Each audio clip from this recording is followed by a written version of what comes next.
नमस्कार, मैं वीरेंद्र भदौरिया आपका सद्भावना पाती चैनल में हार्दिक स्वागत करता हूं। आप जानते होंगे कि इंदौर का मध्य प्रदेश के आर्थिक विकास में बहुत बड़ा योगदान है। मध्य प्रदेश की जो सकल राजस्व है उसमें लगभग 40% अकेले इंदौर से मिलती है। आम जनता में भी जीएसटी के बारे में अभी भी बहुत सारे भ्रम हैं और व्यापारियों में भी अभी बहुत भ्रम है। जीएसटी में सबसे बड़ा असंतोष आईटीसी को लेके है। अकेला मध्य प्रदेश ऐसा राज्य है जहां संवादहीनता नाम की कोई चीज ही नहीं है। अश्विन लखोटिया जी, जिनको एके लखोटिया जी कहा जाता है, इन्होंने आंदोलन किया इंदौर में, पूरे मध्य प्रदेश में बाजार बंद हुए, व्यापारी बहुत आंदोलित हुए।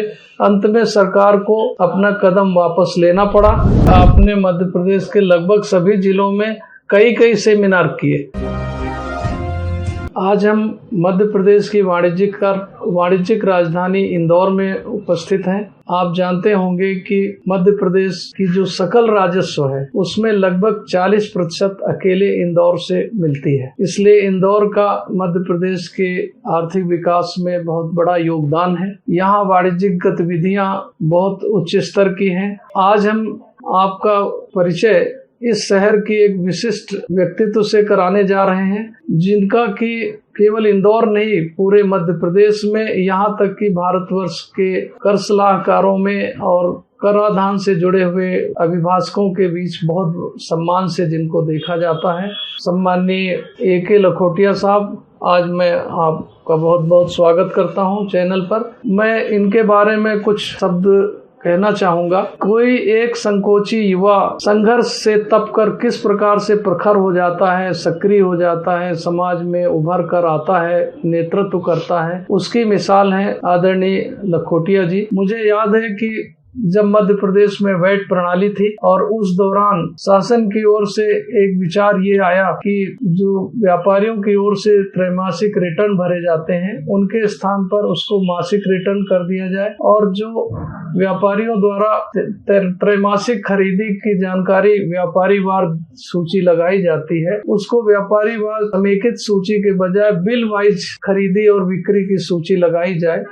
उस समय व्यापारियों में थोड़ा आक्रोश हुआ और उस कठिन परिस्थिति में जब व्यापारी असमंजस में थे तो श्री अश्विन लखोटिया जी, जिनको एके लखोटिया जी कहा जाता है, इन्होंने अगुवाई की और आंदोलन किया।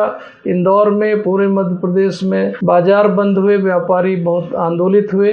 अंत में सरकार को अपना कदम वापस लेना पड़ा और उसी समय से इनकी नेतृत्व क्षमता का लोहा व्यापारी समाज में और कर सलाहकारों के ने माना। तब से ये लगातार व्यापारियों के हित के लिए और सरकार के राजस्व की सुरक्षा दोनों के हित में समन्वय बैठाने के काम में अग्रणी भूमिका निभा रहे हैं। और आज वे उन्नति करते हुए Madhya Pradesh tax bar association के अध्यक्ष हैं, सर्वसम्मति से निर्वाचित हैं और पूरे कर सलाहकार और जो कराधान से जुड़े हुए एडवोकेट्स हैं उनके अगुवा हैं, मुखिया हैं। और इस रूप में उनकी उपलब्धियां इतनी उल्लेखनीय हैं कि हम स्वयं न कह के उन्हीं के मुंह से सुनना चाहेंगे।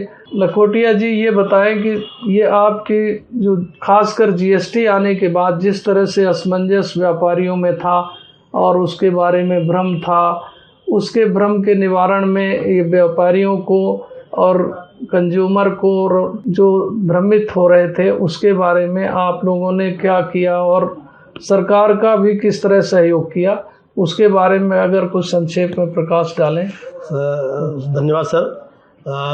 आपने जैसा कि बताया कि जो एक क्रिश रिटर्न आया था और 14-15 के वर्ष में आया था और उसके बाद हमारा एक संगठन बना था Madhya Pradesh tax law bar association, और उसकी अगुवाई में अध्यक्ष के रूप में अभी करता आ रहा हूँ।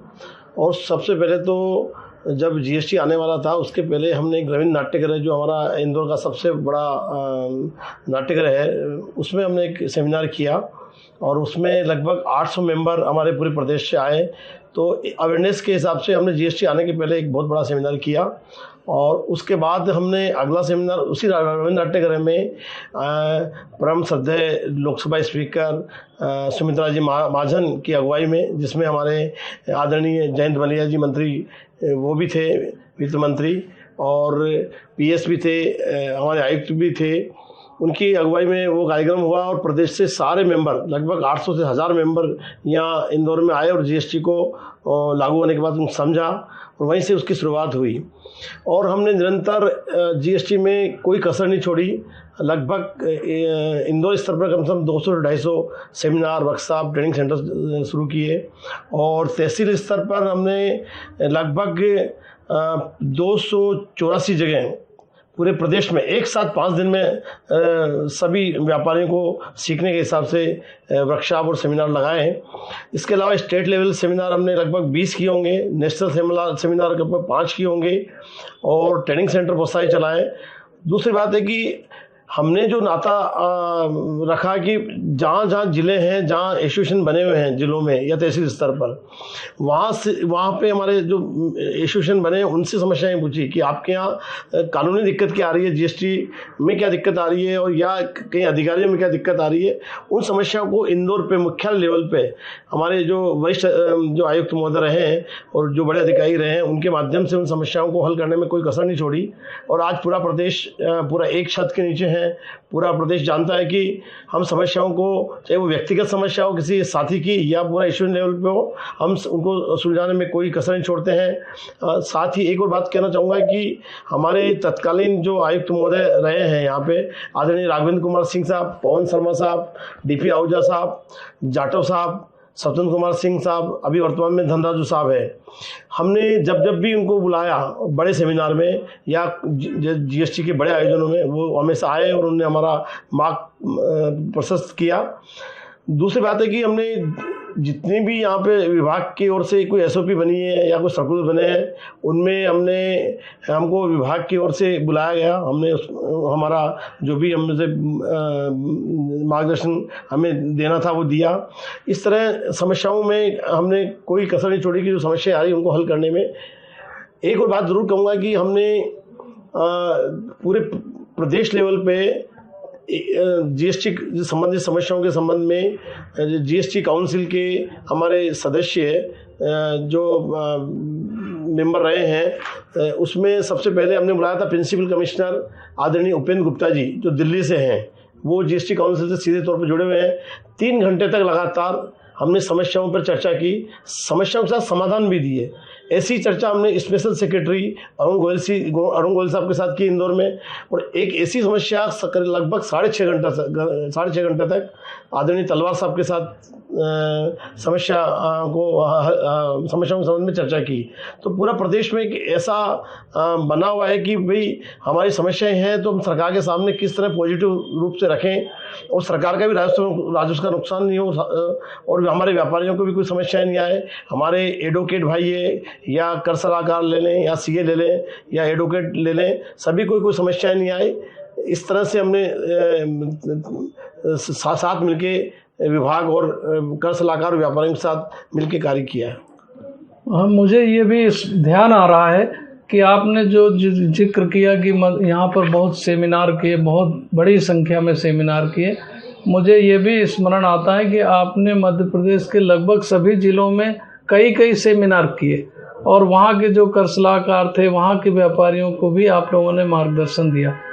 और इस दिशा में एक बात और उल्लेख करना बहुत ज़रूरी होगी कि जैसा कि आम जनता में भी जीएसटी के बारे में अभी भी बहुत सारे भ्रम हैं और व्यापारियों में भी अभी बहुत भ्रम है, तो ये कहना बड़े गर्व का विषय है कि ये भ्रम मध्य प्रदेश में शायद सबसे कम होगा, क्योंकि आप लोगों ने जिस तरह का जागरूकता का अभियान चलाया, जिस तरह से सरकार और व्यापारियों के बीच में सेतु का काम किया।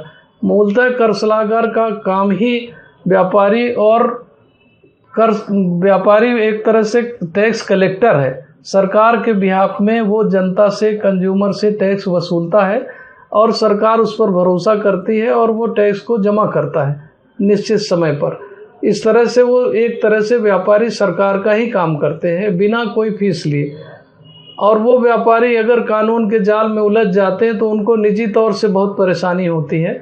तो इस परेशानी को हल करने के लिए और सरकार का राजस्व सुरक्षित करने के लिए दोनों ये जो समस्याएं हैं दोनों छोर की, इसको समन्वय करने का काम, सुलझाने का काम कर सलाहकार करते हैं। और ये बड़ी खुशी की बात है।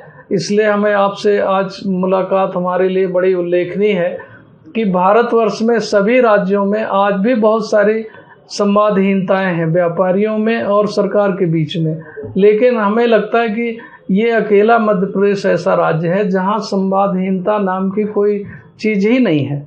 और अभी आप लोग उसको इस तरह समन्वय करते हैं कि सरकार का बहुत सारा काम आप ही कर देते हैं। तो सरकार को जो व्यापारियों को मैसेज देना होता है, कोई सूचना देनी होती है, वो सरकार के अपने विभागीय तंत्र के माध्यम से पहुंचने में विलम्ब होता है। आप पहले ही उसको सूचना दे देते हैं, तो इस तरह सरकार का काफ़ी काम हल्का हो जाता है और सरकार को सुविधा होती है। इसीलिए आप पर सरकार के लोग, आपने उल्लेख किया कि वो जीएसटी काउंसिल के सदस्य, जीएसटी से प्रिंसिपल सचिव, विशेष सचिव जैसे विशिष्ट हस्तियां, हमें नहीं लगता कि किसी और राज्य में गए होंगे। वो मध्य प्रदेश को सबसे ज़्यादा प्राथमिकता यदि देते हैं तो आप लोगों के सकारात्मक पहल के कारण। अन्यथा अधिकांश जगह जब कोई बड़े अधिकारी जाते हैं तो लोग उनको शिकायतों का पिटारा खोल देते हैं और समाधान की कोई बात नहीं करते, लेकिन आप लोग समाधान भी बताते हैं, शिकायत भी। परेशानी जो है, शिकायत का मतलब है कि टैक्स का जो कंप्लायंस है उसके अनुपालन में क्या कठिनाई आ रही है व्यवहारिक, इसको अधिकारियों के ध्यान में, सरकार के ध्यान में लाना और इसके सुझाव देना कि वो कैसे सुलझ सकता है, कैसे उसका सरलता से समाधान हो सकता है, इसका भी आप लोग सुझाव देते हैं। ये बड़ी सराहनीय पहल है। तो हम ये और जानना चाहेंगे कि अभी आप लोग लगातार बड़ी अपनी जो व्यापारियों की समस्याएं, आपकी समस्या नहीं है, वो तो व्यापारियों की समस्या है, पर चूंकि आप उनके व्यापारियों के बिहाफ में सरकार से बात करते हैं तो वो आपकी समस्या भी हो जाती है कि आप उसको अपने जिम्मेदारी में उठा लेते हैं आप। तो अभी हम ये जानना चाहेंगे कि आपने जो आपके प्रयास से कौन कौन से समस्याएं व्यापारियों की हल हो चुकी हैं उसको संक्षेप में बताएं। फिर ये बताएं कि अभी वर्तमान में ऐसी कोई 10 समस्या जो आप जिस समय जिनके लिए सरकार से आपकी बातचीत चल रही है या वरिष्ठ अधिकारियों को आप सुझाव दे रहे हैं, ऐसे कोई 10 जो है आप बताएं कि जो अभी चल रही हैं, और कुछ ऐसे बताएं जो आपको स्मरण में हो, जो आपने आपके प्रयासों से जो समस्याएं सुलझी हैं उनको कुछ बता दें, क्योंकि लंबी फहरिस्त में न जाकर कुछ प्रमुख उपलब्धियों को बताएं। हाँ सर, सबसे पहले तो ये बताऊंगा कि जीएसटी आने के बाद बहुत सारी समस्याएं थी, और जैसे कि ई बिल को लेके, ई बिल की हमने बड़ी बड़ी मीटिंगें की है। ई बिल में जब शुरुआत, अब यहाँ समस्याएं, दर्शकों को ये बता दें कि ई वे बिल का मतलब ये है कि जब कोई माल एक जगह से दूसरे जगह व्यापार के लिए परिवहित होता है, उसके साथ एक बिल होना चाहिए, एक पेपर होना चाहिए जिससे उसकी प्रमाणिकता सिद्ध हो कि ये माल सही जा रहा है और इसका जो है इस पूरे कच्चा नहीं है, ये बिल्कुल सही तरीके से जा रहा है। उसको, उस कागज़ को जो परिवहन के समय ट्रक के साथ, वाहन के साथ होना अनिवार्य है, उसको ई वे बिल कहते हैं। उसी के बारे में आप बता रहे हैं कि ई वे बिल के संबंध में जैसा कि अलग अलग राज्यों में अलग अलग नियम थे और हमारे यहाँ भी अलग अलग नियम थे, लेकिन हम सरकार को बार बार बताया कि यहाँ समस्याएं आ रही है, ये दिक्कत आ रही है। उसके बाद जो दिक्कतें आ रही थी उनको सरकार ने हमेशा सुना और धीरे धीरे आज ये स्थिति आ गई कि ई वे बिल लगभग समस्याएं बहुत, मतलब कम है ही नहीं समस्याएं। देखे हैं कि हम ई बिल में कोई समस्या नहीं रही है, और उसी का नतीजा है कि इंदौर की हमारे एक एसोसिएशन है, कमर्शियल टैक्स प्रैक्टिशनर्स, उसके नेतृत्व में, अहिल्या चैम्बर ऑफ कॉमर्स के नेतृत्व में, मालवा चैम्बर ऑफ कॉमर्स के नेतृत्व में, इन सब के साथ मिलकर हमने सरकार के सामने पुरजोर तरीके से बातें रखी। एक सरकार की ओर से, केंद्रीय सरकार की ओर से और सीजीएसटी की ओर से, सीजी की ओर से एक जीआरसी होती है, ग्रीवेंस रिड्रेसल कमेटी, उसके माध्यम से हम अपॉइंट होते हैं और वहाँ अपनी समस्याएं रखी जाती है।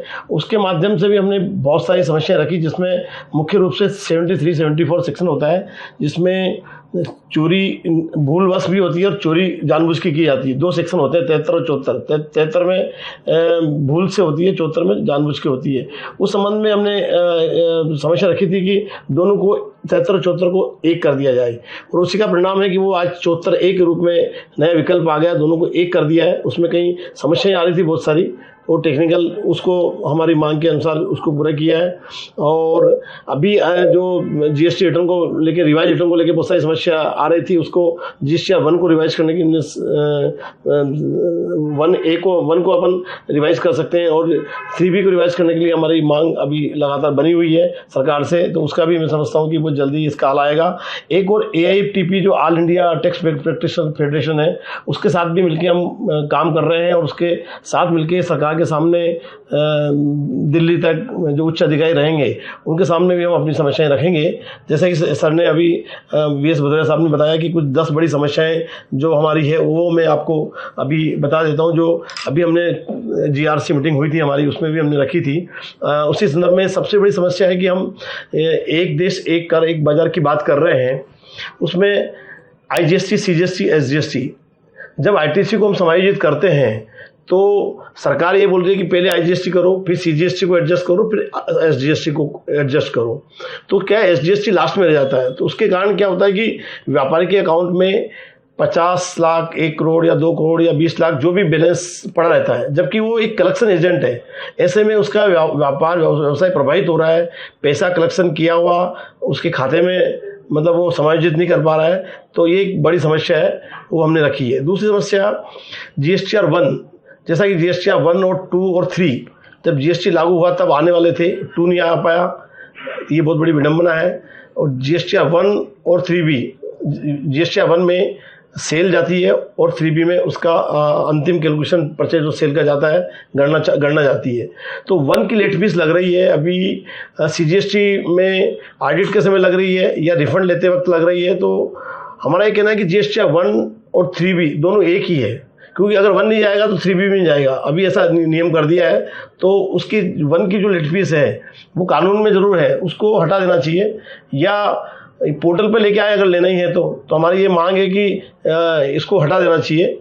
और GSTR 9 जो वार्षिक रिटर्न होता है उसमें उसकी लास्ट डेट रहती है 31 दिसंबर, और रेको करना जो पूरे साल भर का कैलकुलेशन करना रहता है उसकी 30 नवंबर लास्ट डेट रहती है। तो रिको करते वक्त जो लायबिलिटी रहती है वो तो पे कर देते हैं, लेकिन जब ITC रह गई है तो वो 9 भरते वक्त बहुत सारी बातें सामने आती है। तो हमारा सरकार से कहना है कि 9 तक ये इसको ठीक करने की सुविधा होना चाहिए, न कि रिको 30 नवंबर तक होना चाहिए, ताकि व्यक्ति को जो लेना है ITC वो ले ले और देना है वो दे दे। तो इसकी मांग हमारे द्वारा की जा रही है। एक IMS सिस्टम, जैसा कि मैं बता रहा था कि अभी जब सरकार ने GST लागू किया था कि 1 में सेल जाएगी, 2 में परचेज जाएगी और 3 में कैलकुलेशन होगा, तो 1 आ गया और 3 आ गया, लेकिन आज भी 2 नहीं आया। तो 2 के जगह वो अभी 1 के अंदर IMS सिस्टम लेके आए थे, जो उस टाइम आना था, GST लागू हुआ था। उसमें आज पेंडिंग, एक्सेप्ट, रिजेक्ट, तीन बातें आई है। हमारी ये मांग है कि इसमें ऐड और मॉडिफाई करने का भी ऑप्शन दिया जाए, क्योंकि वो GSTR 2 में शुरू में था और उसके बिना हमारा GST की जो रिटर्न भरना है वो अधूरा रह जाएगा। इसलिए हमारी ये मांग है कि IMS सिस्टम को और आगे डेवलप किया जाए। एक DRC 03 से हम जब हमारी कोई अतिरिक्त मांग निकलती है तो हम जमा करते हैं, 4 में हम उसको एक्सेप्ट करते हैं और 5 में उसका ऑर्डर हो जाता है। ये ऑर्डर का रूप नहीं है, इंटीमेशन है। ये शुरू में जब इसको लागू किया था तो वो कानून में ऑर्डर ही था, लेकिन बाद में इसे इंटीमेशन कर दिया गया और आज की तारीख में वो इंटीमेशन है। तो कहीं ना कहीं अगर किसी व्यापारी को समस्या हो या गलती से ज़्यादा जमा कर गया हो तो वो अपील नहीं कर सकता। इसलिए DRC 05 को ऑर्डर का रूप दिया जाए, जैसे DRC 07 को ऑर्डर का रूप दे रखा है। ये हमारी मांग है।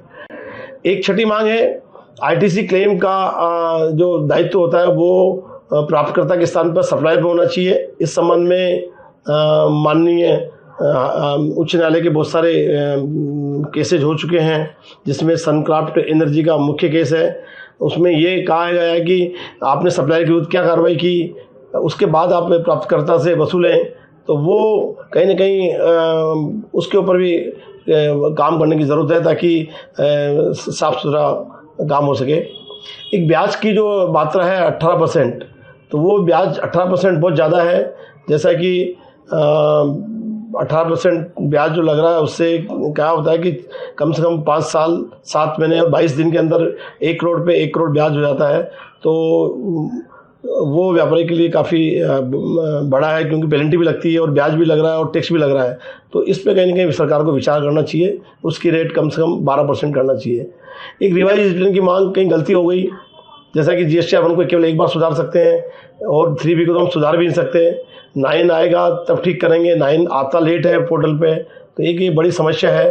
तो मेरा इस संबंध में निवेदन कर रहे हैं हम लोग कि रिवाइज रिटर्न को जल्दी से जल्दी लाना चाहिए। व्यापारी से कोई गलती हो गई है तो वो ठीक कर सके।